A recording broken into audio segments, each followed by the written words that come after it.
Hey welcome back to channel master 9.8 जहां मिलता है आपको एग्जाम क्रैक करने का 100% कॉन्फिडेंस। और मैं आबिर अंसारी, आपका अपना मास्टर, घर का मास्टर। पिछली वीडियो में हमने इस बात का डिस्कशन किया कि एक मूविंग चार्ज होता है तो उसकी वजह से मैग्नेटिक फील्ड और इलेक्ट्रिक फील्ड दोनों ही आ जाती हैं। तो अगर एक चार्ज पार्टिकल मूव करने लगे तो करंट इलेक्ट्रिसिटी में हमने ये सीखा था कि अगर चार्जेस चलते जा रहे हैं और अगर आप उसका मेजरमेंट पर सेकंड पे कर लो कि कितना चार्ज पर सेकंड फ्लो हो रहा है तो वो बन जाता है करंट। तो अगर अब एक मूविंग चार्ज की वजह से मैग्नेटिक फील्ड आ सकती है तो बहुत सारे चार्ज पार्टिकल्स अगर एक करंट कैरिंग कंडक्टर में मूव कर रहे हैं तो क्या करंट कैरिंग वायर की वजह से भी मैग्नेटिक फील्ड हो सकती है? जी हाँ। तो क्या सर ऐसी बातें भी हो सकती है कि किसी करंट कैरिंग वायर की वजह से किसी पॉइंट पर कितनी मैग्नेटिक फील्ड इंटेंसिटी है ये पता लग सकता है? क्या ऐसी बातें हो सकती हैं? तो बिल्कुल हो सकती हैं। ये बात सबसे पहले ओरस्टेड ने कंफर्म की थी कि करंट कैरिंग वायर के आसपास मैग्नेटिक फील्ड लाइंस होती हैं और किस पॉइंट पर कितनी मैग्नेटिक फील्ड इंटेंसिटी होती है इस बात का पता दिया हमें बायोट-सावर्ट लॉ ने, यानी कि बायो-सावर्ट लॉ। जी हाँ। तो वीडियो शुरू करने से पहले वीडियो का डिस्क्रिप्शन जरूर पढ़ ले, जहां मिल सकता है आपको बहुत सारे लिंक्स, टेलीग्राम का लिंक, हैंड रिटन नोट्स का लिंक और बहुत सारी चीज़ों का लिंक। तो जल्दी से कॉपी पेन निकाल लो, नोट्स बनाने शुरू करते हैं।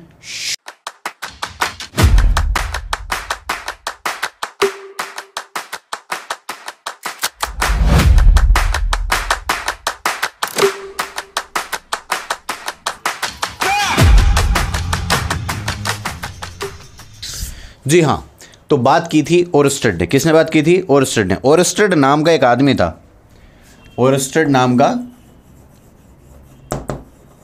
एक आदमी था। ये बात आप पढ़ चुके हैं क्लास 10th में, ओरस्टेड एक्सपेरिमेंट। ओरस्टेड ने पहली बार इस बात की पुष्टि की, इस बात को मोहर लगा दी लिखकर कि करंट कैरिंग वायर के आसपास भी वैसी ही मैग्नेटिक फील्ड होती है जैसे कि एक मैग्नेट के आसपास होती है। क्या बात समझे आप? कि एक मैग्नेट के आसपास जैसी मैग्नेटिक फील्ड लाइंस होती हैं वैसी ही मैग्नेटिक फील्ड लाइंस सेम वैसी ही एक करंट कैरिंग वायर के आसपास भी होती हैं। क्या आपको मेरी बात समझ में आई? कि एक मैग्नेट, हम बोल देते हैं इसको, एक मैग्नेट बोल देते हैं, इस मैग्नेट के आसपास जितनी मैग्नेटिक फील्ड लाइंस होंगी, जैसा भी पैटर्न होगा, ठीक वैसी ही मैग्नेटिक फील्ड लाइंस हमें करंट कैरिंग वायर के आसपास भी मिलती हैं। तो ये बात की पुष्टि की थी सबसे पहले ओरस्टेड ने। तो ओरस्टेड की क्या क्या ऑब्जर्वेशंस थी हम इसके बारे में बात कर लेते हैं। मान लीजिए कोई करंट कैरिंग कंडक्टर है जिसको मैंने बैटरी से कनेक्ट कर रखा है। किससे कनेक्ट कर रखा है मेरे बच्चों? बैटरी से कनेक्ट कर रखा है मेरे बच्चों। ये वायर्स आ रही हैं और इस वायर में करंट फ्लो कर रही है। ओ माय गॉड, ऐसा बना देते हैं, बड़ा वाला डंडा नीचे, छोटा वाला डंडा ऊपर, that's why the current is flowing like this. Oh my God. तो मैंने इस करंट कैरिंग कंडक्टर के बराबर में एक लाके रखा कंपास, कंपास। और जैसे ही मैंने यहाँ पे की भी लगा दिया, क्या लगा दिया? की।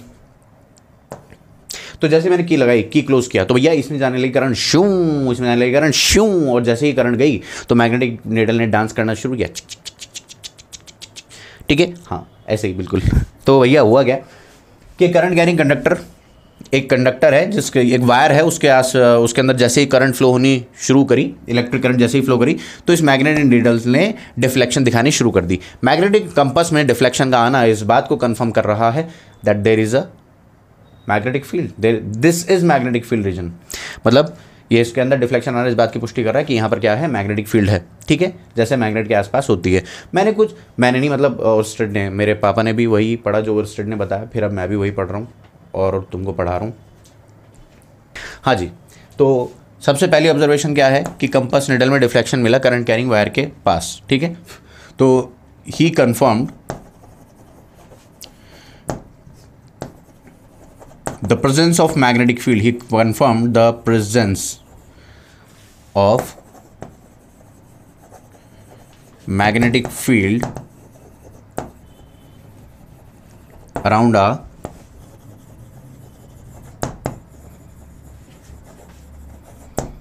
current carrying wire. ठीक है, इसने कंफर्म कर दी थी ये बात। इसने फिर कुछ ऑब्जर्वेशन दी। ऑब्जर्वेशन पे ध्यान देना, ऑब्जर्वेशन इंपॉर्टेंट है।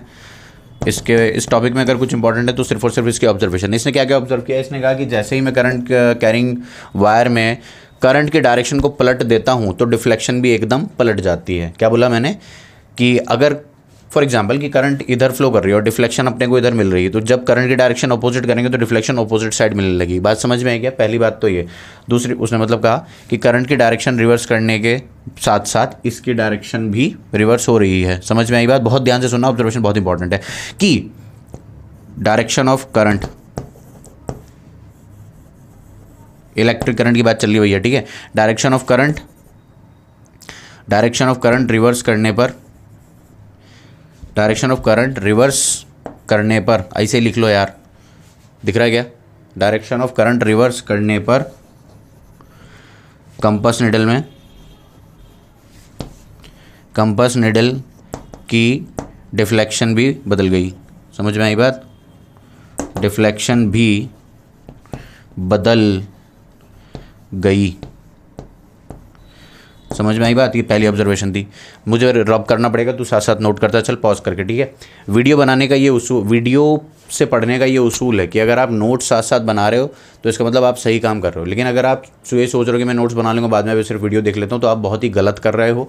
इससे कभी भी वीडियो से पढ़ाई नहीं हो सकती, इसीलिए वीडियो से पढ़ी हुई चीज़ें इफेक्टिव नहीं होती, क्योंकि आप साथ साथ नोट्स नहीं बनाते, ठीक है। क्लास का ये पैटर्न होता है कि आपको टीचर थोड़ा सा टाइम देता है नोट करने के लिए, तो आप नोट करते हो, नोट साथ साथ बनाते हो, ठीक है। तो वीडियो का देखने का भी यही उसूल है कि आप अपने ऊपर पूरा नियंत्रण रखें इस बात का कि मैं नोट साथ साथ ज़रूर बनाऊंगा, ठीक है। अगर आप ऐसा कर रहे हैं तो आप कोई भी चीज़ यूट्यूब से बहुत आसानी से सीख सकते हैं, ठीक है। तो पहली ऑब्जर्वेशन उसकी थी कि डायरेक्शन ऑफ करंट रिवर्स करने पर। इससे पहले ये वाली ऑब्जर्वेशन है बाबा कि उसने कंफर्म कर दिया कि मैग्नेटिक फील्ड है, मतलब करंट कैरिंग वायर के आसपास डिफ्लेक्शन मिल रही है, पहली ऑब्जर्वेशन। दूसरी ऑब्जर्वेशन ये है कि डायरेक्शन ऑफ करंट रिवर्स करने पर कंपास निडल में डिफ्लेक्शन भी बदल गई, ठीक है। तीसरी बात यह है कि करंट का मैग्नीट्यूड जैसे जैसे बढ़ाते जाएंगे डिफ्लेक्शन वैसे वैसे बढ़ती चली जाएगी, डिफ्लेक्शन और ज़्यादा शार्प होने लगेगी, डिफ्लेक्शन इंक्रीजेज, ठीक है। क्या पॉइंट है आपका? ध्यान से सुनिए कि अगर करंट के मैग्नीट्यूड में आप बढ़ोतरी कर रहे हैं तो पहले अगर इतना सा सर्कल बन रहा था, ऐसे सर्कल बन रहा था, अगर आपने करंट बढ़ा दिया तो अभी छोटा सर्कल बनेगा, मतलब डिफ्लेक्शन और ज़्यादा मिलेगी। मतलब समझ रहे हैं आप कि करंट इंक्रीज करने से, इसको कहते हैं डिफ्लेक्शन बहुत ज़्यादा मिलना। इस सर्कल को और इस सर्कल को अगर आप कंपेयर करोगे, इतने बड़े सर्कल को, समझ में आ रही बात? तो इस सर्कल में डिफ्लेक्शन ज़्यादा है, इस सर्कल में डिफ्लेक्शन कम है, ठीक है। पॉज करके आप प्लीज़ ये 2 पॉइंट नोट करो कि ओरस्टेड ने कंफर्म किया था कि मैग्नेटिक फील्ड होती है करंट कैरिंग वायर के आसपास, डिफ्लेक्शन मिलने लगी, पहली ऑब्जर्वेशन थी। दूसरी ऑब्जर्वेशन ये है कि डायरेक्शन रिवर्स करी तो डिफ्लेक्शन भी रिवर्स हो गई। तीसरी ऑब्जर्वेशन ये है कि करंट का मैग्नीट्यूड बढ़ाते जा रहे हैं तो डिफ्लेक्शन भी कंपास निडल में बढ़ती जा रही है। और ऑब्जर्वेशन की बातें करते हैं, मैं रब कर रहा हूँ, प्लीज़ ध्यान से सुनना,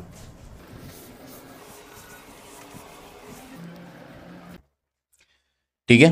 3 ऑब्जर्वेशन हो गई। चौथी ऑब्जर्वेशन ये है कि करंट कैरिंग वायर से जैसे जैसे दूर जा रहे हैं, करंट कैरिंग वायर से जैसे जैसे दूर जा रहे हैं तो डिफ्लेक्शन डिक्रीजेज एज फोर्थ, ठीक है।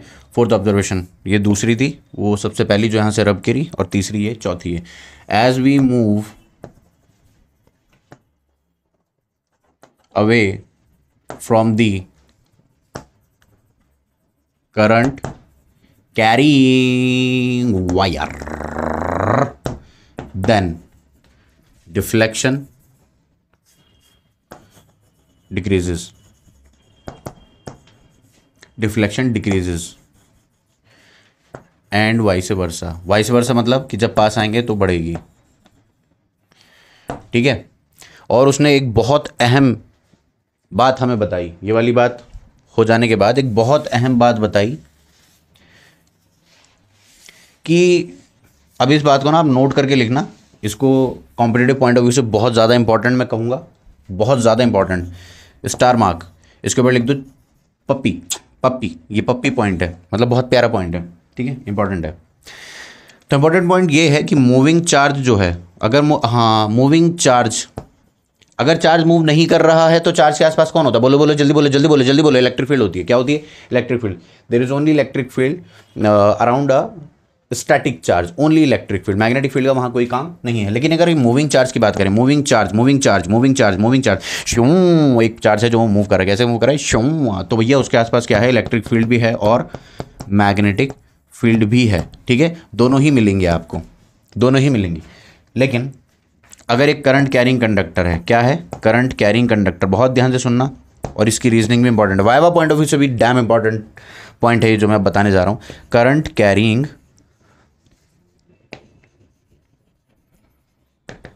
कंडक्टर,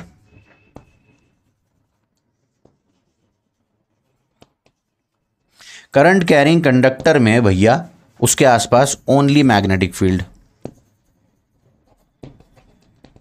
वहाँ आपको ओनली मैग्नेटिक फील्ड का मतलब आप समझ रहे होंगे, इतने तो पढ़े लिखे आप हैं ही, कि ओनली का मतलब है सिर्फ मैग्नेटिक फील्ड, वहाँ पर इलेक्ट्रिक फील्ड नहीं मिलेगी। सर क्यों क्यों क्यों क्यों कि वहाँ पे भी तो चार्ज पार्टिकल है, वहाँ पे तो करंट कैरिंग कंडक्टर में चार्जेस जा रहे हैं। ये सब सवाल करने से पहले आप मेरी एक बात का जवाब दो, क्या इलेक्ट्रिक फील्ड चार्ज की वजह से होती है? हाँ हाँ बिल्कुल होती है। तो एक करंट कैरिंग कंडक्टर क्या इलेक्ट्रिकली न्यूट्रल होता है? क्या एक करंट कैरिंग कंडक्टर, मेरे सवाल को बहुत ध्यान से सुने, गौर करें मेरी बात पे, क्या एक current carrying conductor electrically neutral है कि जितना चार्ज एंटर कर रहा है उसी वक्त उतना ही चार्ज निकल भी रहा है? जितने इलेक्ट्रॉन्स एक करंट कैरिंग वायर में किसी पॉइंट से एंटर कर रहे हैं उसी वक्त उतने ही इलेक्ट्रॉन्स दूसरे एंड से बाहर भी निकल रहे हैं। ये बेसिकली एक रूल है, ठीक है, कि जितने चार्जेस एंटर कर रहे हैं, जितने इलेक्ट्रॉन्स एंटर कर रहे हैं उतने इलेक्ट्रॉन्स लीव भी कर रहे हैं, ठीक है। तो ये एक करंट कैरिंग कंडक्टर को, ये वाली बात न्यूट्रल बना देती है, ठीक है। तो करंट कैरिंग कंडक्टर जो है वो एक न्यूट्रल ऑब्जेक्ट है, जिसकी वजह से इसके ऊपर कोई चार्ज नहीं होता। चार्ज फ्लो कर रहा है, चार्ज है नहीं, वहाँ पे चार्ज फ्लो कर रहा है, जितना चार्ज एंटर किया उतना ही चार्ज लीव भी करके। तो ये बेसिकली क्या है? इलेक्ट्रिकली न्यूट्रल है, जितने इलेक्ट्रॉन्स है उतने ही प्रोटॉन्स है। तो अगर ये इलेक्ट्रिकली न्यूट्रल है तो वहाँ पर इलेक्ट्रिक फील्ड का क्या काम? क्योंकि इलेक्ट्रिक फील्ड तो वहाँ है जहाँ इलेक्ट्रिक फील्ड होती है। क्या बोला मैं? जहाँ इलेक्ट्रिक फील्ड, जहाँ चार्ज है वहाँ इलेक्ट्रिक फील्ड है। लेकिन अगर चार्ज ही नहीं है तो किस बात की इलेक्ट्रिक फील्ड? तो एक करंट कैरिंग कंडक्टर के आसपास सिर्फ और सिर्फ मैग्नेटिक फील्ड होती है। इस बात को नकार दो कि वहाँ इलेक्ट्रिक फील्ड भी होती है। लेकिन अगर एक मूविंग चार्ज की बात कर रहे होंगे जो अलग से मूव कर रहा है, हवा में, स्पेस में ऐसे जा रहा है, तो भैया वहाँ पर इलेक्ट्रिक फील्ड भी है और मैग्नेटिक फील्ड भी है। उम्मीद है आप मेरे इस पॉइंट को समझ गए होंगे। प्लीज़ आप जल्दी से इन पॉइंट्स को नोट करें और फिर हम चलते हैं अपने बायोसावा पे। बायोसावा, आप इसको नोट करते रहें, मेरी बात सुनते रहें। ओरस्टेड ने ये तो बात बताई कि एक करंट कैरिंग कंडक्टर के आसपास मैग्नेटिक फील्ड है। मैं रब कर रहा हूँ, रब करते करते आपको कुछ बातें बताता हूँ। तो भैया मैं कह रहा हूँ कि ओरस्टेड ने इस बात की तो पुष्टि कर दी that the current carrying conductor is having magnetic field around it, लेकिन उसने इस बात की क्वांटिटिव एनालिसिस हमें नहीं दिया कि किस पॉइंट पर कितनी इंटेंसिटी है, उसकी स्ट्रेंथ किस पॉइंट पर कितनी है। उसने एक रफ आइडिया दिया, ऑब्जर्वेशनल आइडिया दिया हमें कि एक करंट कैरिंग कंडक्टर के आसपास मैग्नेटिक फील्ड होती है और जैसे जैसे हम उससे दूर जाने लगते हैं तो मैग्नेटिक फील्ड घटने लगती है, या डायरेक्शन हम बदल दें तो मैग्नेटिक फील्ड की डायरेक्शन भी रिवर्स हो जाती है, डिफ्लेक्शन बढ़ने लगती है, घटने लगती है। इस सब पे उसने बात की। लेकिन एक क्वांटिटिव एनालिसिस ये है कि एग्जैक्ट मैग्नीट्यूड पता हो उसकी स्ट्रेंथ का। क्या सर आप इलेक्ट्रिक फील्ड इंटेंसिटी की बात करना चाहते हो? जी हाँ, मैं इलेक्ट्रिक फील्ड इंटेंसिटी जैसी बात करना चाहता हूं मैग्नेटिक फील्ड इंटेंसिटी टॉपिक के साथ। मैग्नेटिक फील्ड इंटेंसिटी हमने लास्ट वीडियो में ये देखा था कि मैग्नेटिक फील्ड इंटेंसिटी किसी पॉइंट पर मैग्नेटिक फील्ड की स्ट्रेंथ को डिफाइन करने के लिए यूज होती है। तो इस बात का पता दिया हमें बायो-सावर्ट लॉ ने। But before studying Biot-Savart law, कौन सा लॉ? बायो-सावर्ट लॉ, हम एक छोटी सी बात पढ़ेंगे, करंट कैरिंग एलिमेंट। चलो जल्दी से हेडिंग बनाओ, चलो बच्चा चलो। Current carrying element, oh my God, current carrying element. मेरी बात को मैं बॉल फेंकूंगा और कुछ बच्चे बहुत तेजी से पकड़ लेंगे मेरी बॉल को। काहे को? मेरी फेंकी हुई बॉल को बहुत तेजी से पकड़ लेंगे जिन्होंने इलेक्ट्रिक फील्ड इंटेंसिटी वाली बात बहुत अच्छे से पढ़ी है। सर ऐसी क्या बात है? क्योंकि वहाँ पे एक स्मॉल चार्ज एलिमेंट हम पढ़ा करते थे। क्या पढ़ा करते थे? Small charge element. ऐसे ही हम यहाँ पर एक करंट कैरिंग एलिमेंट पढ़ रहे हैं। मतलब किसी करंट कैरिंग की एक वायर है, करंट बह रहा है इसके अंदर, ऐसे करंट बह रहा है। इसका एक छोटा सा टुकड़ा पकड़, बहुत छोटा, मतलब इतना छोटा कि तू सोच नहीं सकता, मैं बता नहीं सकता। इनफाइनाइटली स्मॉल इस करंट कैरिंग वायर का टुकड़ा पकड़ ले, बहुत छोटा सा। इसकी लेंथ मैं कह रहा हूं DL है। DL कितनी है? DL करंट कितना बह रहा है? I। तो करंट कैरिंग वायर पे माना गया वो छोटा सा एलिमेंट जिसकी लेंथ इनफाइनाइटली स्मॉल है, वो एलिमेंट जिसकी लेंथ क्या है? इनफाइनाइटली स्मॉल है। करंट कैरिंग वायर का वो एलिमेंट जिसकी लेंथ क्या है? Infinitely small. Current carrying wire का, मेरी बातों पे ध्यान दें, करंट कैरिंग वायर का वो एलिमेंट जिसकी लेंथ इनफाइनाइटली स्मॉल हो उसे मैं करंट कैरिंग एलिमेंट कहता हूं। बहुत शानदार। करंट कैरिंग, इस छोटे से टुकड़े को उठा के ला बाहर, इस छोटे से टुकड़े को। मेरे पास कलर्ड चौक भी है, रुक जा। कलर्ड चौक मिल जा, कलर्ड चौक मिल जा, कलर्ड चौक मिल जा। काम के वक्त तो कोई चीज़ मिलती नहीं। तो ले आया हूँ मैं करंट कैरिंग वायर, ओ सॉरी कलर्ड चौक। तो कलर्ड चौक से मैं इस छोटे से एलिमेंट को अलग से ड्रॉ कर रहा हूँ। बहुत ध्यान से देंगे, क्या दिख रहा है तुझको कलर साफ साफ? हाँ, तो ये कुछ पिंक सा कलर है, मैंने बनाने की कोशिश की है, ठीक है। तो भैया इस छोटे से सेगमेंट को मैं ऐसे दिखा रहा हूँ कि ये छोटा सा एक सेगमेंट मैंने मान लिया है, ये छोटा सा सेगमेंट है, ठीक है। इसकी लेंथ कितनी है भैया? DL है। कितनी है? कितनी है मेरे लाल? DL है। इसकी जो लेंथ है वो क्या है? DL, ठीक है। अब इसके अंदर करंट कितना बह रहा है? I। इस छोटे से सेगमेंट जो पिंक पिंक से बना के दिखा, pink pink pink pink pink, तो ये है करंट कैरिंग एलिमेंट। ये क्या है? करंट। तेरे से कभी कोई पूछेगा नहीं कि डिफाइन करंट कैरिंग एलिमेंट, ऐसा कभी कोई नहीं पूछेगा, बस तुझको पता होना चाहिए कि करंट कैरिंग एलिमेंट क्या होता है, that's it. Current carrying element क्या होता है? करंट कैरिंग वायर पे माना गया वो छोटा सा एलिमेंट जिसकी लेंथ क्या है? इनफाइनाइटली स्मॉल है। जिसकी लेंथ क्या है? इनफाइनाइटली स्मॉल है। तो वो करंट कैरिंग एलिमेंट करंट, इसके बारे में कुछ बात है मैं बता देता हूँ। करंट कैरिंग एलिमेंट ये एक वेक्टर क्वांटिटी है बाबा। क्या है ये? Vector quantity. तो करंट कैरिंग एलिमेंट को डिफाइन कैसे किया जाता है? हाँ, यही है करंट कैरिंग एलिमेंट। लेकिन अगर इसको मैथ्स में हम एक न्यूमेरिकली इसको एक शक्ल देना चाहें तो क्या है? ये प्रोडक्ट ऑफ आई और DL है। Product of I and DL, product of I and DL, product of I and DL, जो उसकी लेंथ है। और ये एक वेक्टर क्वांटिटी है। ये पॉइंट आपको समझ में आना चाहिए कि एक वेक्टर क्वांटिटी है। करंट कैरिंग वायर पे माना गया वो एलिमेंट जिसकी लेंथ क्या है? इनफाइनाइटली स्मॉल है, तो उसको हम क्या कह रहे हैं? Current carrying element. अगर उसको मैथमेटिकली न्यूमेरिकली अगर हम रिप्रेजेंट करना चाहें तो कैसे रिप्रेजेंट करते हैं? As a product of current and length DL। हाँ या ना? ठीक है। कोई पॉइंट अगर समझ में नहीं आ रहा तो प्लीज़ हमें कमेंट सेक्शन में मिलें, हम आपका इंतजार कर रहे हैं, ठीक है। तो IDL वेक्टर ये है करंट कैरिंग एलिमेंट। तो भैया क्या पॉइंट है कि ये है vector quantity, this is vector quantity. Sir जो हम स्मॉल चार्ज एलिमेंट मानते थे वो मानते थे हम स्केलर, इसको वेक्टर काहे मान रहे हैं? क्योंकि भैया चार्ज एक स्केलर क्वांटिटी है। चार्ज के ऊपर अगर आपने एक छोटा सा एलिमेंट माना, उसका डायरेक्शन से के साथ कोई लेना देना नहीं है, वो एक स्केलर क्वांटिटी है। लेकिन करंट कैरिंग एलिमेंट में करंट की डायरेक्शन है। करंट की डायरेक्शन होने की वजह से उसके ऊपर माना गया एक छोटा सा एलिमेंट करंट कैरिंग एलिमेंट है बाबा। क्या है? मतलब वेक्टर है बाबा, डायरेक्शन का इन्वॉल्वमेंट है ना। हाँ शाबाश। तो ये वेक्टर क्वांटिटी है। दो the small charge element DQ is scalar. अच्छा मास्टर ठीक है, मान लिया हमने कि ये वेक्टर क्वांटिटी, लेकिन डायरेक्शन तो बता। सिंपल वही करंट वाली, जो करंट की डायरेक्शन वो इसकी डायरेक्शन, जो करंट की डायरेक्शन वो इसकी डायरेक्शन, जो करंट की डायरेक्शन वो इसकी डायरेक्शन, जो करंट की डायरेक्शन है वो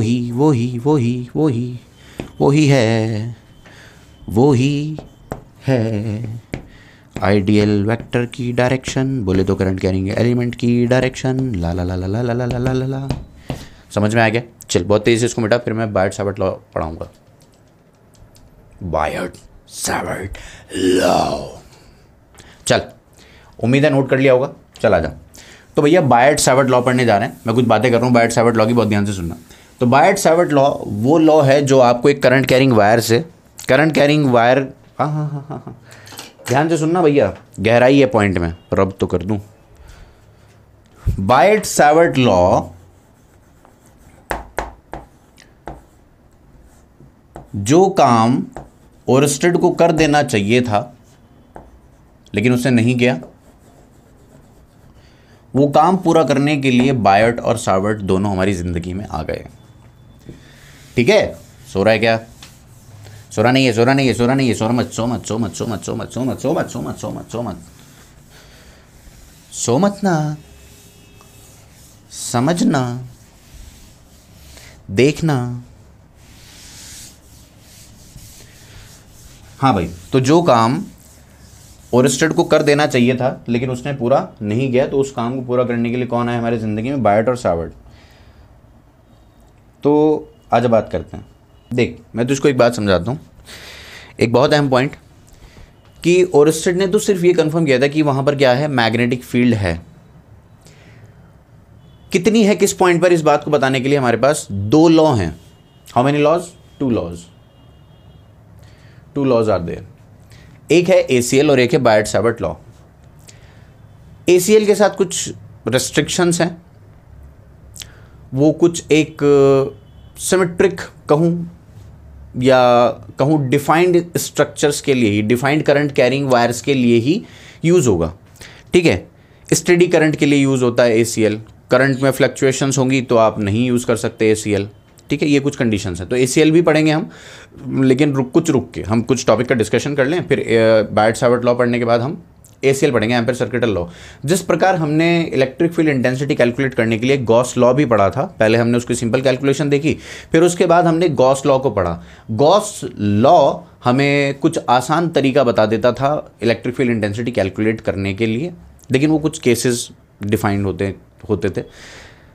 तो इसी तरह हम पहले बायट-सावर्ट लॉ सीखेंगे, ठीक है। बायट-सावर्ट लॉ क्या है, पहले मैं उसको हिंदी में बता देता हूँ, 1 मिनट की बात है, मेरी बात ध्यान से सुने, आप फिर समझ जाएंगे कि एक करंट कैरिंग वायर पे माना गया छोटा सा एलिमेंट, एक करंट कैरिंग वायर पे माना गया छोटा सा एलिमेंट, जिसको हमने अभी क्या कहा, करंट कैरिंग एलिमेंट। इस करंट कैरिंग एलिमेंट की वजह से किसी पॉइंट पर कितनी मैग्नेटिक फील्ड इंटेंसिटी होगी, इस बात को बताने के लिए BSL आया, बोले तो बायट-सावर्ट law.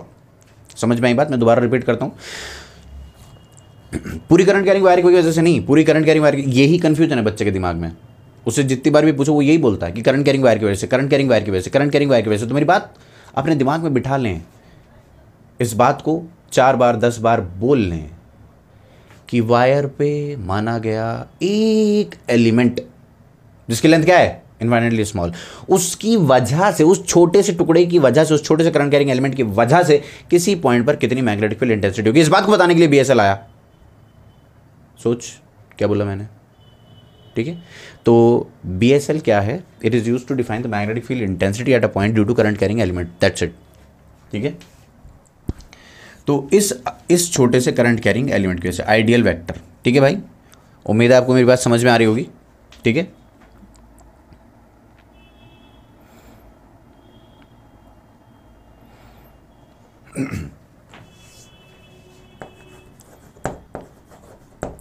It gives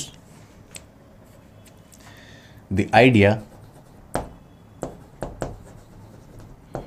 of magnetic field intensity. ध्यान दे, it gives the idea of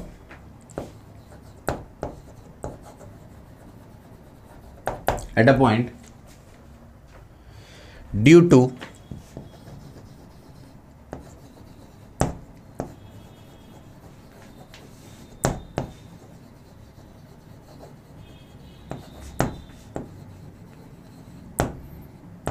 current carrying wire, ठीक है। तो मान लेते हैं कि ये जो DL है, मुझे इधर ही बनाना चाहिए था पहले ही, करंट I बह रहा है इसमें, ठीक है। तो इसकी वजह से भैया समझने वाला पॉइंट है, ये पॉइंट है वो P, इस पॉइंट P पर मैग्नेटिक फील्ड इंटेंसिटी बताना चाहता हूँ। तो ये एक R वेक्टर मैंने डिफाइन किया है यहाँ से, ठीक है। ये क्या डिफाइन कर दिया, R वेक्टर, और कहाँ गई हमारी कलर वाली चौक, ये वाले एंगल को मैंने मार्क कर दिया थीटा, इस वाले एंगल को क्या मार्क कर दिया, थीटा, ठीक है। देख, जहाँ समझने की बात है, समझाने की बात है, वहाँ पे मैं अपने आप अपनी स्पीड को स्लो कर लेता हूँ। जहाँ पे मुझे लगता है कि यार ये मैं हिंदी बोल रहा हूँ और किसी पॉइंट का रिवीजन कर रहा हूँ, तो वहाँ पे मैं अपनी स्पीड खुद ही तेज़ कर देता हूँ। मुझे तेरे वक्त का तेरे से ज़्यादा ख्याल है, तो इस वीडियो को बीच में रोक के रील्स देखने लगेगा, शॉर्ट्स देखने लगेगा, किसी और वीडियो देख घुस जाएगा, समझ। लेकिन मेरी वीडियो अगर देख रहे तो मैं तेरे टाइम का पूरा ख्याल रखूँगा। आजा, हाँ जी। तो ये सब बातें समझो अब आप कि किसी पॉइंट P पर मैग्नेटिक फील्ड जो इंटेंसिटी है वो किन किन पॉइंट्स पर डिपेंड कर रही है, ऐसा हमें इस बायट-सावर्ट लॉ ने बताया। सबसे पहले तो उसने कहा कि आइडियल वेक्टर की बात करते हैं, किसकी बात करते हैं, वेक्टर की, कि पॉइंट P पर जो मैग्नेटिक फील्ड इंटेंसिटी है। अच्छा, मैं इनको डिफाइन भी कर दूँ क्या पहले, कि ये R वेक्टर कौन है, R वेक्टर कौन है, पोजीशन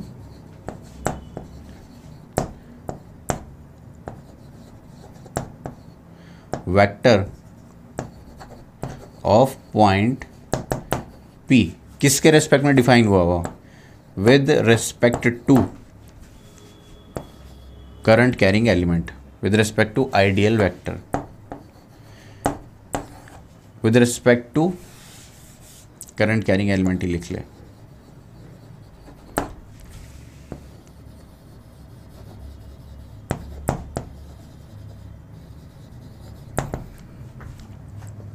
ठीक है जी। आर वेक्टर कौन हो गया?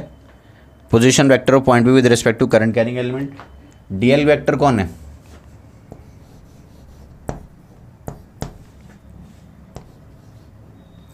Ideal vector.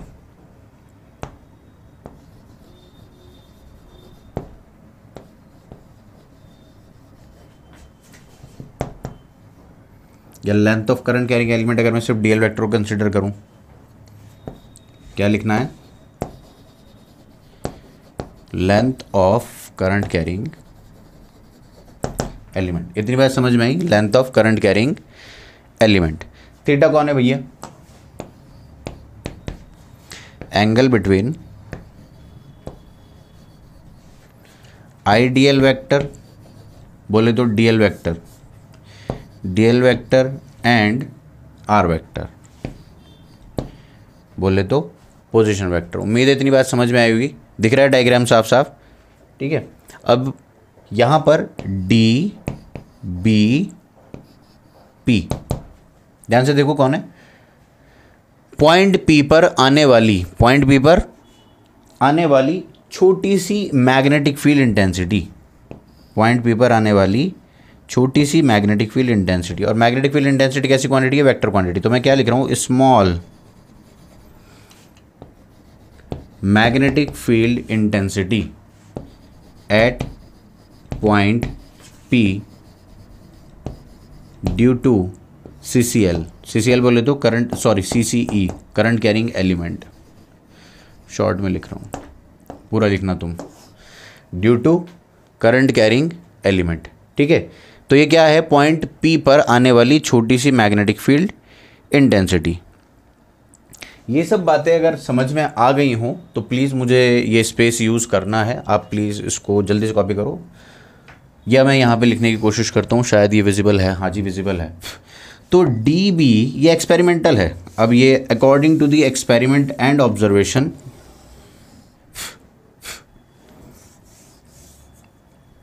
क्या है? According to, according to BSL कह दो कि इन्होंने भी कुछ एक्सपेरिमेंट किए। इन्होंने अकॉर्डिंग टू BSL, अब क्या है कि किसी पॉइंट पर आने वाली मैग्नेटिक फील्ड इंटेंसिटी, समझ रहे हैं आप? किसी पॉइंट पर आने वाली मैग्नेटिक फील्ड इंटेंसिटी, वो छोटी सी मैग्नेटिक फील्ड इंटेंसिटी किसके डायरेक्टली प्रोपोर्शनल है? I D cross product of I D L vector and are vector.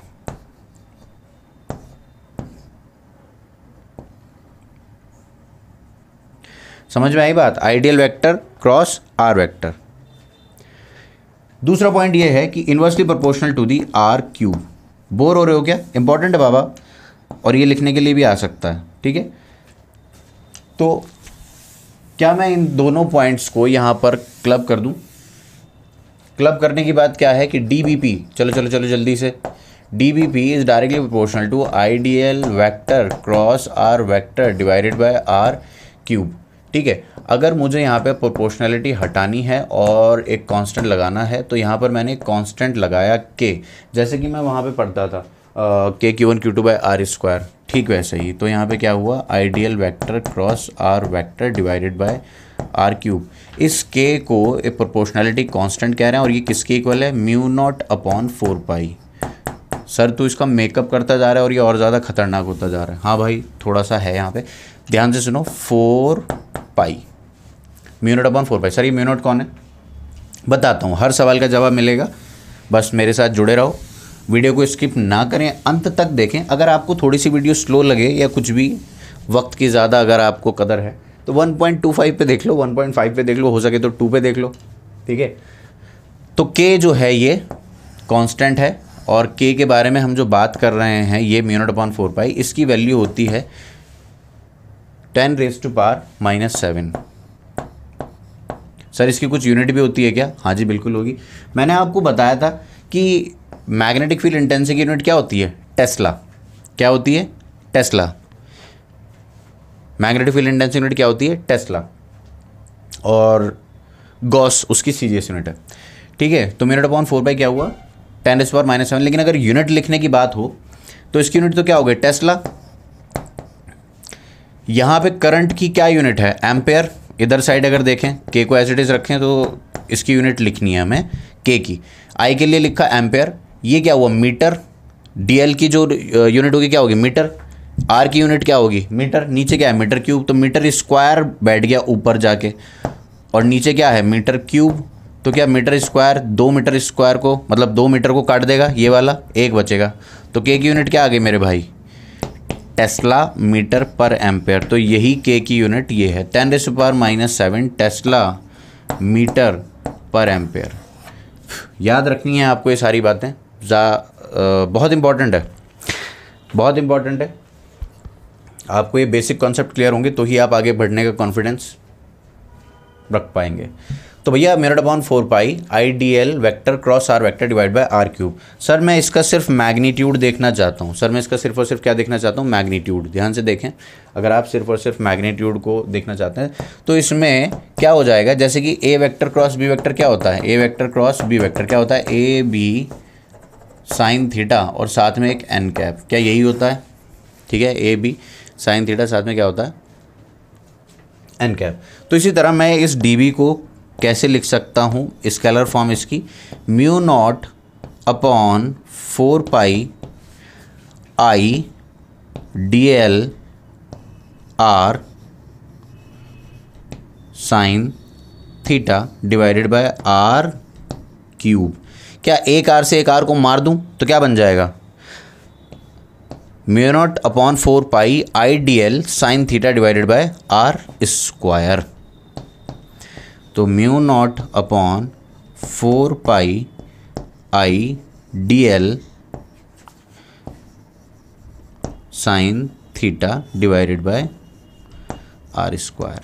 और कौन कौन है, कौन कौन है मतलब म्यू नॉट कौन है, अभी बताया एब्सोल्यूट परमेबिलिटी। इसको म्यू नॉट अपॉन 4 कौन है, आई कौन है, डी एल कौन है, थीटा कौन सा एंगल है, आर कौन है, क्या ये सब हमने डिस्कस किया।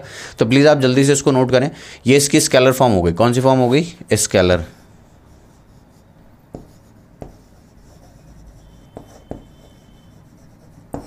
और ये कौन सी होगी, वेक्टर फॉर्म, ये वाली।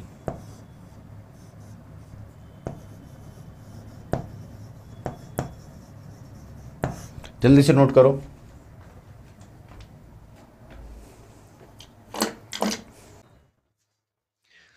हाँ जी, तो अगर आप ये सब नोट कर चुके हैं तो मैं आपको म्यू नॉट के बारे में थोड़ी सी बातें बताऊं। ध्यान से सुनिए मेरी बात, ठीक है। तो mu naught upon 4 I D L sine theta by are square, याद करना है, याद करना है, याद ही करना है। Mu naught upon 4 I D L sine theta by are square, mu naught upon 4 I D L sine theta by are square, mu naught upon 4 I D L sine theta by are square. ये हो गई स्केलर फॉर्म। ये क्या हो गई मेरे बच्चों, स्केलर फॉर्म हो गई। और ये वाली क्या हो गई, वेक्टर फॉर्म। सर मुझे म्यू नॉट के बारे में जानना है। मैंने कहा मैं बताता हूँ ना, मैं हूँ ना म्यू नॉट के बारे में बताने के लिए। म्यू नॉट क्या है, आइए देखते हैं। म्यू नॉट को अगर आप देखो, मैं थोड़ा सा रब कर दूँ, क्या करना ही पड़ेगा मुझे क्योंकि स्पेस नहीं है मेरे पास। जैसा कि आपको बताया कि इसकी वैल्यू क्या है, 10⁻⁻⁷। तो म्यू नॉट क्या हो जाएगा, सबसे पहले तो म्यू नॉट का नाम सुन लो। म्यू नॉट क्या है, absolute permeability of free space, air और वैक्यूम। क्या बोला, absolute permeability, absolute permeability of free space slash air slash vacuum, VACUUM,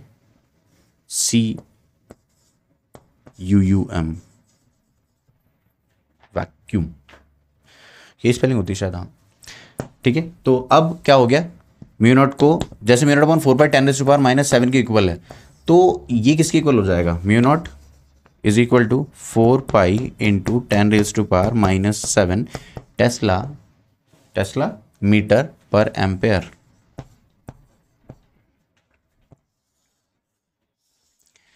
देखो भैया, जैसे कि अब मैं आपको थोड़ी सी बातें बताता हूँ कि म्यू नॉट के बारे में बात करी क्यों रहे हैं, इसके अंदर ऐसी क्या खास बात है। तो बात सिर्फ इतनी है कि जिस तरीके से इलेक्ट्रिक फील्ड इंटेंसिटी इस बात पर डिपेंड करती है कि मीडियम क्या है, तो इसी तरह मैग्नेटिक फील्ड इंटेंसिटी भी इस बात पर डिपेंड करती है कि आसपास मीडियम क्या है, मतलब किस मीडियम में बात चल रही है। मीडियम डिपेंडेंट है ये फील्ड, जैसे कि इलेक्ट्रिक फील्ड मीडियम डिपेंडेंट है, उसी तरह मैग्नेटिक फील्ड भी मीडियम डिपेंडेंट है। तो ये म्यू नॉट जो है, ये आपको इस बात से अंदाज़ा हो गया होगा कि फ्री स्पेस और वैक्यूम, दैट मीन्स कि यहाँ पर भी मीडियम की इंपॉर्टेंस है। तो ये मीडियम की प्रॉपर्टी को बताता है, किसको बताता है? मीडियम की प्रॉपर्टी को। और डेप्थ में डिस्कशन हम अलग से करेंगे, एकदम अलग से, क्योंकि हमें म्यू आर भी डिस्कस करना है। जैसे कि वहाँ पे एप्सिलॉन आर हुआ करता था, ऐसे में यहाँ पे क्या डिस्कस करना है? Mu r. ठीक है, तो इतनी बात समझो कि बस ये मीडियम के बारे में कुछ बताने के लिए आया है। ठीक है, मीडियम का क्या इम्पैक्ट है इस बात को बताएगा कौन? Mu naught. तो इतनी बात को अगर आपने नोट कर लिया, मैं पूरा बोर्ड साफ करने वाला हूँ, जल्दी से पॉज करके नोट कर लो। हाँ जी, तो अब आप कहें कि सर अगर ये magnetic field intensity vector quantity, तो आपने इसकी डायरेक्शन के बारे में तो बात की नहीं। तो मैंने कहा मैं करने वाला हूँ ना, देखो देखो। अच्छा, तो इस पॉइंट पर जो मैग्नेटिक फील्ड इंटेंसिटी होगी यानी कि बी वेक्टर, वो कैसे डिफाइन करें? हम डायरेक्शन ऑफ बी वेक्टर पे बात करने वाले हैं। देख भाई, राइट हैंड का इस्तेमाल करना है। क्या इस्तेमाल करना है? Right hand. अपना राइट हैंड उठा के लाओ और शुरू हो जाओ। मेरे कहने का मतलब राइट हैंड लेकर आओ ये, और यहाँ पर कैसे यूज़ करना मैं बताता हूँ। करंट के डायरेक्शन में रखना है ठेंगा।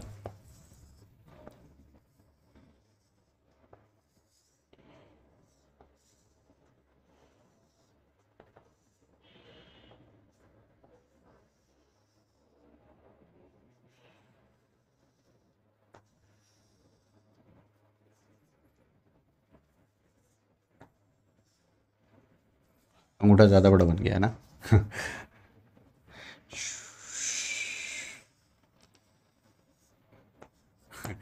भूत का हाथ है, इधर देख। तो यार ये पॉइंट की डायरेक्शन, जैसे ये ऊपर नाखून दिख रहे हैं, क्या दिख रहे हैं? नाखून। राइट हैंड है ना, ऐसे बिल्कुल। तो पॉइंट की डायरेक्शन में जिस पॉइंट पर मैग्नेटिक फील्ड इंटेंसिटी कैलकुलेट करनी है, पॉइंट, उस पॉइंट की तरफ राइट हैंड की फिंगर्स को स्ट्रेच करें। ठीक है, करंट कैरिंग एलिमेंट की डायरेक्शन में थंब हो। करंट कैरिंग एलिमेंट की डायरेक्शन में क्या होना चाहिए? थंब। तो आपको पाम का जो परपेंडिकुलर है वो बताएगा मैग्नेटिक फील्ड की डायरेक्शन। क्या कहा? ध्यान से सुनो। पॉइंट की डायरेक्शन है फिंगर्स, करंट की डायरेक्शन में थंब, करंट कैरिंग एलिमेंट की डायरेक्शन में थंब। तो जो पाम का परपेंडिकुलर है वो आपको देगा मैग्नेटिक फील्ड की डायरेक्शन। जैसे कि इस केस में देखो, करंट कहाँ जा रहा है? करंट कैरिंग एलिमेंट में क्या डायरेक्शन है? उधर ऊपर की तरफ। पॉइंट की डायरेक्शन फिंगर्स, यानी पाम का परपेंडिकुलर कहाँ है? Into the plane. तो भैया इनटू द प्लेन को मैंने लास्ट वीडियो में बताया था हम कैसे दिखाते हैं? कांटे पे गोला। किससे दिखाते हैं? कांटे पे गोला। समझ में आई बात? तो इनटू द प्लेन है यहाँ पर।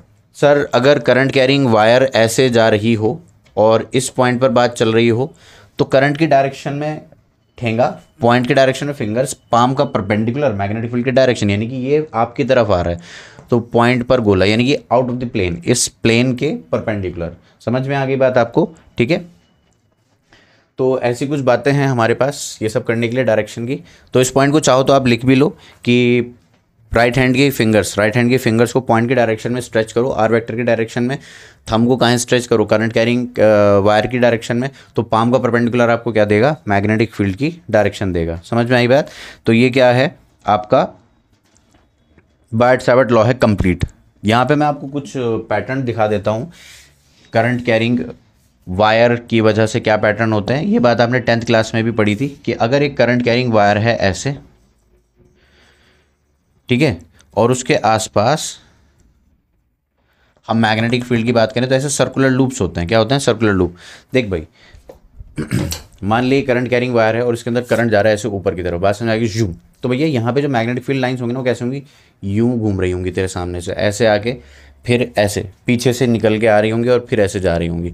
ठीक है, ऐसे कॉन्सेंट्रिक सर्कल्स हैं और हर मैग्नेटिक फील्ड लाइन का एक सेंटर होगा जो कि ये वायर पे लाई कर रहा होगा। तो यहाँ पे कंसेंट्रिक सर्कल्स हैं। क्या है? Concentric circles. मैं कोशिश करता हूँ, देख तुझको इमेज दिखा दूँ, ये इमेज देख, समझ में आ रही क्या? हाँ जी। और अगर इसमें डायरेक्शन पलट देंगे तो क्या होगा? तो ये जो पैटर्न है, अब ये देख, करंट की डायरेक्शन में ठेंगा, पॉइंट की डायरेक्शन में फिंगर्स। तो ऐसे करके देख रहे हैं तो पाम का परपेंडिकुलर, मतलब ऐसे आ रहा है, करंट की डायरेक्शन में ठेंगा, पॉइंट की डायरेक्शन में फिंगर्स। तो क्या ऐसे जा रहा है, फिर ऐसे आ रहा है? समझ में आई बात? ऐसे तेरे सामने से निकल के जा रहे हैं, ठीक है, फिर इधर से आ रही है ऐसे। तो ऐसे कॉन्सेंट्रिक सर्कल्स हैं। और जैसे जैसे दूर जाते जाएंगे ना, हम इस करंट कैरिंग वायर से हम दूर जाते जाएंगे, तो ये जो सर्कल्स हैं इनके बीच में गैप बढ़ता हुआ मिलेगा। ऑब्जर्व कर। और करंट कैरिंग वायर के जितने पास आते चले जाएंगे वो relative closeness between the magnetic field lines घटती चली जाएगी। सर इससे क्या मतलब है? क्योंकि भैया जैसे जैसे आप वायर से दूर जाओगे तो स्ट्रेंथ घट रही है, स्ट्रेंथ घटती है तो क्या रिलेटिव क्लोजनेस से हम बताते हैं। किससे बताते हैं? रिलेटिव क्लोजनेस से। मतलब पास पास जो इसके लाइंस होंगी वो काफ़ी, जो इसके पास करंट कैरिंग वायर के पास अगर आप मैग्नेटिक फील्ड लाइंस को स्टडी करोगे तो काफ़ी क्लोज होंगी, वो they will like very close to each other. लेकिन जैसे जैसे आप दूर जाते चले जाओगे तो पैटर्न बहुत स्पेशियस होता चला जाएगा। मतलब स्पेशियस मतलब बहुत ज़्यादा उनके बीच में गैप बढ़ता जाएगा। ठीक है, तो ये बता रहा है कि जैसे जैसे आप दूर जाओगे तो मैग्नेटिक फील्ड की जो स्ट्रेंथ है वो डिक्रीज होती चली जाएगी, और जितना आप पास आते चले जाओगे उतना ही as R increases magnetic field strength increase, और जितना पास आते चले जाओगे मैग्नेटिक फील्ड स्ट्रेंथ उतनी इंक्रीज होती चली जाएगी। समझ में आई क्या? तो ये बातें हैं कुछ, ध्यान से आप इसको प्लीज नोट करो, फिर हम आगे की बातें करते हैं।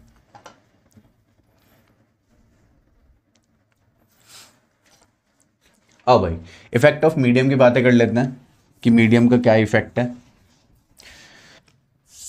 हाँ जी, तो बात करने जा रहे हैं परमेबिलिटी के बारे में। किसके बारे में बात करने जा रहे हैं? परमेबिलिटी।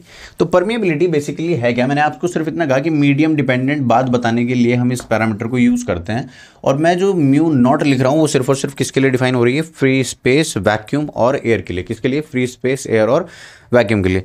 तो ये है क्या? मीडियम के लिए डिफाइन होता है, ये बात ठीक है, लेकिन अब मैं आपको कुछ बात समझाता हूँ, आपको समझ में आएगा कि एग्जैक्टली है क्या, इसका फिजिकल सिग्निफिकेंस क्या है। तो ये जो मटेरियल है, क्या है ये? मटेरियल। जैसे ही इसके आसपास मैग्नेटिक फील्ड लाइंस जाने लगेंगी, ये कौन है? ये मैग्नेटिक फील्ड लाइंस है, एक्सटर्नल मैग्नेटिक फील्ड। तो ये मटेरियल रिस्पॉन्ड करेगा इस मैग्नेटिक फील्ड के इन्फ्लुएंस में आके।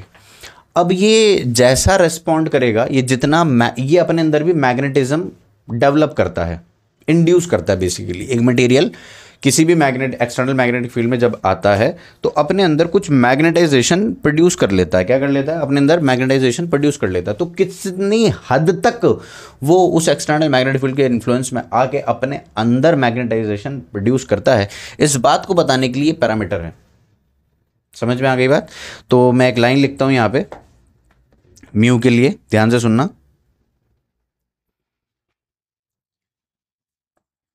It is the measure of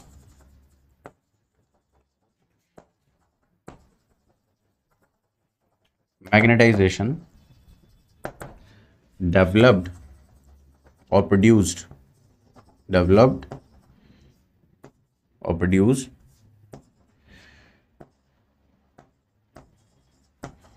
in the material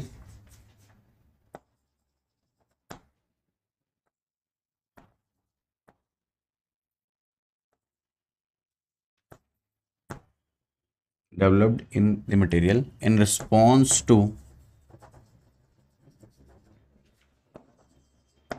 external or you can say applied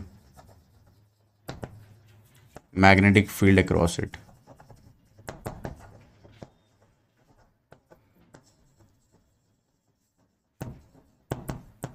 उम्मीद है आपको मेरी बात समझ में आ रही होगी कि मैं क्या कहना चाह रहा हूं।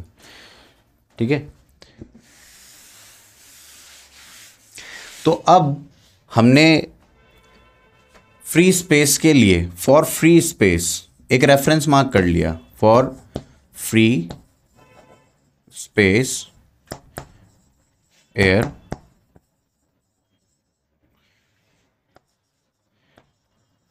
VACUUM।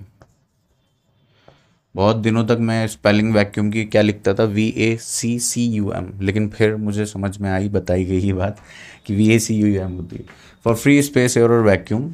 इसी पैरामीटर को हम म्यू नॉट लिख देते हैं। ये अब हमारा रेफरेंस का काम करेगा। मतलब अब हम किसी और मटेरियल को डिफाइन करेंगे तो इसके रेस्पेक्ट में, जिसकी वैल्यू आप अभी पीछे देख कर आए हो, कितनी है? 4 pi into 10⁻⁻⁷ tesla metre per ampere. और किसी और मटेरियल की अगर हमें डिफाइन करनी है तो उसके लिए हम क्या डिफाइन करते हैं? Mu are. क्या डिफाइन करते हैं? Mu are.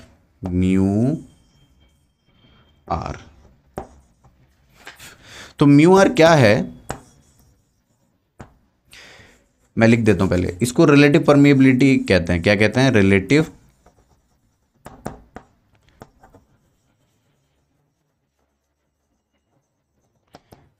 परमिएबिलिटी, जो किसके लिए डिफाइन होती है? For medium. Relative permeability defined for a medium. तो यानी कि किसी मीडियम के लिए जब मैं म्यू आर लिख रहा हूं तो कैसे लिखी जाती है? रेशियो है ये बेसिकली। क्या है mu r? Ratio of absolute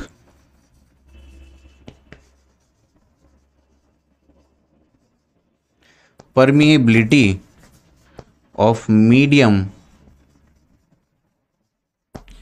divided by absolute permeability of free space. Absolute permeability of free space। तो इसको मैं ऊपर क्या है? म्यू एम, किसी मीडियम की एब्सोल्यूट परमेबिलिटी, और ये क्या है नीचे? Mu naught. तो mu M by mu naught is mu are. क्या बोले? Mu are